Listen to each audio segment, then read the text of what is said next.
یہود جو تھے، یہود اور مجوسی لوگ، اور اب بھی ہمارے جو یہ کیلاش لوگ ہیں نا، یہ عورتوں کے جو مخصوص دن ہوتے ہیں ان کو گھروں سے نکال دیں، ان سے بات تک نہیں کرتے، سائز کی پرواہ ہی نہیں کرتے۔ اسلام نے درمیانہ رستہ بتایا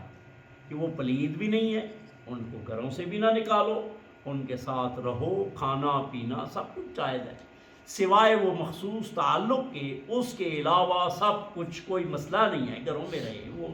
بلکہ ان مخصوص ایام میں بھی وہ عورت قرآن نہ پڑھے، نماز نہ پڑھے، روزہ نہ رکھے، لیکن